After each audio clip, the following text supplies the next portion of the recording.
और अगली खबर का रुख कर लेते हैं। जोशीमठ मामले को लेकर सुप्रीम कोर्ट में अहम सुनवाई हुई है, लेकिन सुप्रीम कोर्ट ने ये पूरा मामला हाई कोर्ट में सौंप दिया है। दरअसल पूरा मामला जो सामने आया था, अब उस पूरे मामले पे सुप्रीम कोर्ट का कहना है कि जब हाई कोर्ट में ये मामला पहले से है तो सुप्रीम कोर्ट में मामला क्यों, हाई कोर्ट में मामला तो सुप्रीम कोर्ट में आके सुनवाई क्यों, ऐसा कहना है सुप्रीम कोर्ट का।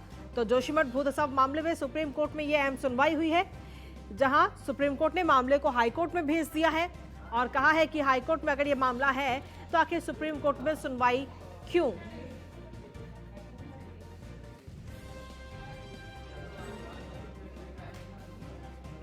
और इसी पर अधिक जानकारी देने के लिए हमारे सहयोगी राजेश कुमार इस वक्त जुड़ गए हैं, सीधा उन्हीं का रुख करते हैं। राजेश, देखिए सुप्रीम कोर्ट से आज ये सुनवाई हुई है पूरे मामले को लेकर। जोशीमठ में जो भू धसाव की तस्वीरें लगातार आ रही हैं उसको लेकर सुप्रीम कोर्ट का कहना है कि अगर ये मामला पहले से हाई कोर्ट में है तो आखिर सुप्रीम कोर्ट में सुनवाई क्यों।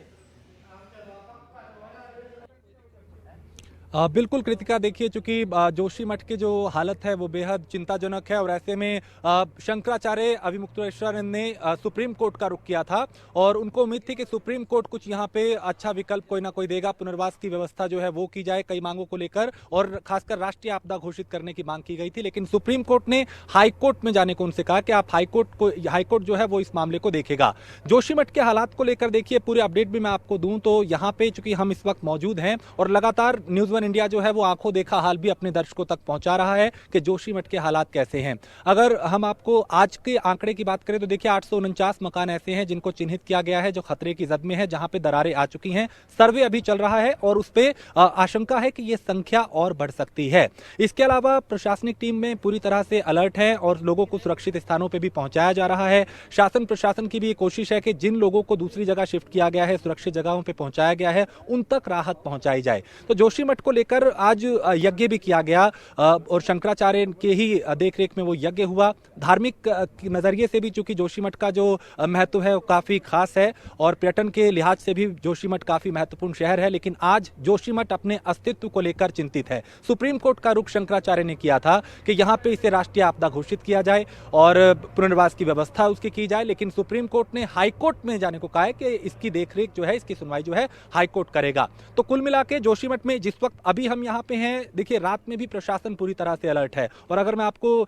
तस्वीरें पीछे की दिखाऊं क्योंकि रात का वक्त है और काफी यहाँ पे आप पीछे तस्वीरें देखेंगे तो इस वक्त भी जो प्रशासन है पूरा अलर्ट दिखाई दे रहा है और मलारी और माउंट व्यू को गिराया जा रहा है, मलबा जो है वो हटाया जा रहा है। पुलिस प्रशासन भी तरह से अलर्ट है, यहाँ बैरिकेटिंग की गई है ताकि यहाँ से कोई आगे ना जाए सुरक्षा के लिहाज से, और वहां पे देखिए जेसीबी को लगाया गया है जो मलबा इस वक्त हटा रहे हैं। दिन में भी तेजी से काम चल रहा है और रात में भी यहाँ पे काम इस तरह का चल रहा है। एनडीआरएफ भी यहाँ पे पूरी तरह से अलर्ट है और पुलिस प्रशासन भी गंभीर दिखाई दे रहा है। और बहुत अभी ये 2 होटल है, लेकिन अभी कुछ और ऐसे मकान और इमारतें हैं कृतिका जिनमें झुकाव देखा जा रहा है, जिनमें दरारें देखी जा रही हैं और लगातार न्यूज़ वन इंडिया की टीम यहाँ पे मौजूद है। आंखों देखा हाल जो है वो हम अपने दर्शकों तक पहुंचा रहे हैं। तो 849 मकान हैं जिनमें दरारें आई हैं और आपदा सचिव रंजीत सिन्हा ने यह बताया कि अभी सर्वे जो है वो जारी है और ये संख्या आने वाले दिनों में और बढ़ सकती है। हमने कई और घरों को भी देखा, कई मकानों को देखा, कई होटल्स को देखा जिनमें रहने वाले लोग जिनको वहां से हटाया गया, चूंकि वो इधर उधर है, कोई शिविर में है, कोई कहीं है, वो ये बता रहे हैं कि दरारें जो हैं वो दिन ब दिन और बढ़ती हुई दिखाई दे रही हैं। कई ऐसे मकान थे जिनमें 2 दिन पहले दरारें आई, कुछ ऐसे थे जिनमें 4 दिन पहले दरारें आई। तो देखिए जोशीमठ का जो 4 वार्ड है उनको डेंजर जोन में रखा गया है, वहां पे खतरा जो है बताया गया है और कई इस वक्त मकानें दुकानें जो हैं वो इस वक्त खतरे की जद में हैं। लेकिन उस खतरे को देखते हुए शासन प्रशासन भी गंभीर है। हमने मंत्री से भी बात की, धन सिंह रावत और तमाम दूसरे दिग्गज भी यहाँ लगातार आ रहे हैं, लोगों के बीच भी जा रहे हैं और उनको आश्वासन भी दे रहे हैं कि आपके है इस मुश्किल वक्त में। इसके अलावा देखिए कुछ सामाजिक संस्थाएं भी हैं, समाज सेवा जो कर रही हैं, लोगों तक राहत पहुंचा रही हैं। शंकराचार्य की तरफ से भी लोगों तक को मदद दी जा रही है, उनके बाकायदा उन्होंने भी रात को निरीक्षण किया था, उस वक्त भी हम वहां मौजूद थे। हमने रात को भी वहां पे किस तरह से जिन लोगों को शिविर में रखा गया है उनके रहने की व्यवस्था क्या है, उनके खाने की व्यवस्था क्या है, ये भी अपने दर्शकों तक पहुंचाया है। और आगे भी जोशीमठ के पल पल के जो हालात हैं, अपडेट हैं, आंखों देखा हाल है, वो अपने दर्शकों तक न्यूज़ वन इंडिया पहुंचाता रहेगा। कृतिका। से अगर तस्वीरों की बात करें तो वाकई हमने अपने दर्शकों को भी न्यूज़ 1 इंडिया पर लगातार वो तस्वीरें दिखाई जो आपने वहां से भेजी हैं। उन तस्वीरों को देखकर वाकई दिल दहल जाता है कि आखिर वो लोग कैसे वहां पर रह रहे होंगे। हालांकि वहां पर जो जिन लोगों के घरों पर रेड निशान लगाया गया क्रॉस का, उन लोगों को उन घरों से बाहर निकाल करके किसी सुरक्षित स्थान पर भी पहुंचाया गया है। आपसे जानना चाहेंगे उन राहत कैंपों के जायजा आपने लिया था, वहां पे क्या कुछ तस्वीरें सामने आई? राजेश।